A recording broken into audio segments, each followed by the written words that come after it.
வந்த என்னுடைய சக உறவுகள் அத்தனை பேருக்கும் நன்றி. தமன் சாருக்கு நன்றி. ஒரு அருமையான அற்புதமான நடிகர். அதாவது ஒரு எந்த ஒரு ஈகோ இல்லாமல் எல்லாத்துக்கும் கூட இருந்து, நான் நிறைய ஈகோ கூட ஒர்க் பண்ணியிருக்கேன். அதில் தமன் பிரதர் பற்றி சொல்லி ஆகணும். கடைசி நிமிஷம் வரைக்கும் கூட இருக்கிற ஒரு அருமையான ஹீரோ.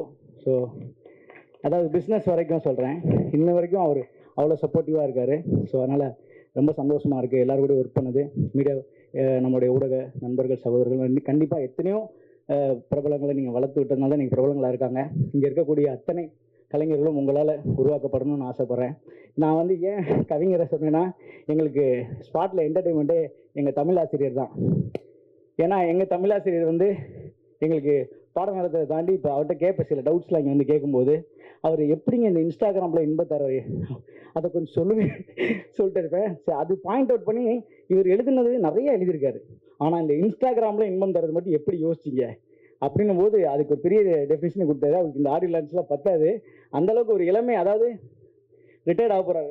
ரிட்டையர் ஆகிட்டுங்க பாருங்கள். ரிட்டையர்ட் ஆனதுக்கப்புறம் அவர் செய்கிற வேலையெல்லாம் திருப்பி 25 வயசுக்கு பின்னாடி போயிட்டாரு. அதனால் எப்படி சார் எழுதுனீங்க? ஏன்னா வைரமுத்தையெல்லாம் எழுதியிருப்பாங்க, தப்பு தண்டா தலைவா நீ செய்யவா, வெயில் படா இடங்களை விளையாடி தொடவா, அந்த மாதிரிலாம் வார்த்தைகள் வரும். இதை மட்டும் எப்படி சார் எழுதுனீங்கன்னு கேட்டேன். அதுக்கு ஒரு பெரிய டெஃபினிஷன் அது அடுத்தடுத்துல கண்டிப்பாக கொடுப்பாருன்னு நினைக்கிறேன். எனக்கு இந்த படத்தில் சக ஒரு காமெடிக்கு ஸ்பேஸ் கொடுத்த என்னோட டைரக்டர், அவருக்கு ரொம்ப நன்றி. ஒரு அருமையான மனிதர், வள்ளலார் வழியில் வரக்கூடிய ஒரு மனிதர்.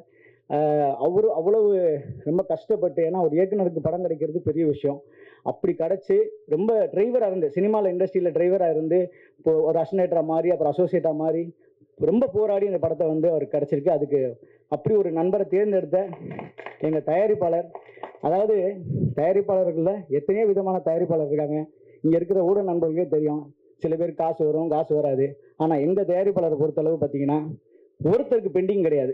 ஷூட்டிங் முடியும் போது எல்லாரும் பேமெண்ட் வாங்கி அவங்க வீட்டில் சந்தோஷமாக வாழ்ந்தாங்க. ஸோ அப்படிப்பட்ட ஒரு யாருக்குமே ஒரு ரூபா கெடுதல் கிடையாது. சாப்பாடு 3 வேளை சிறப்பாக போட்டார், தங்குற இடத்த சிறப்பாக கொடுத்தாரு, யாருக்கு எந்த வஞ்சனையுமே வைக்கலை. அப்படி ஒரு ப்ரொடியூசர். அவர் நிறைய சம்பாதிக்கணும், நிறைய படம் எடுக்கணும். எங்கள் முருகன் சாருக்கு வாய்ப்பு கொடுத்த மாதிரி இன்னும் பல இயக்குநர்கள் உதவிக்குனர்கள் கஷ்டப்படுறாங்க. அவங்களுக்கு எல்லாத்துக்கும் நீங்கள் வாய்ப்பு கொடுக்குற அளவுக்கு உங்களுக்கு கடவுள் நிறைய வசதியை கொடுக்கணும்.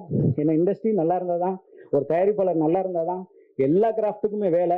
அதனால் நீங்கள் நல்லா இருக்கணும்னு நான் இறைவனை வேண்டிக்கிறேன் sir. Thank you very much. Thank you. நன்றி.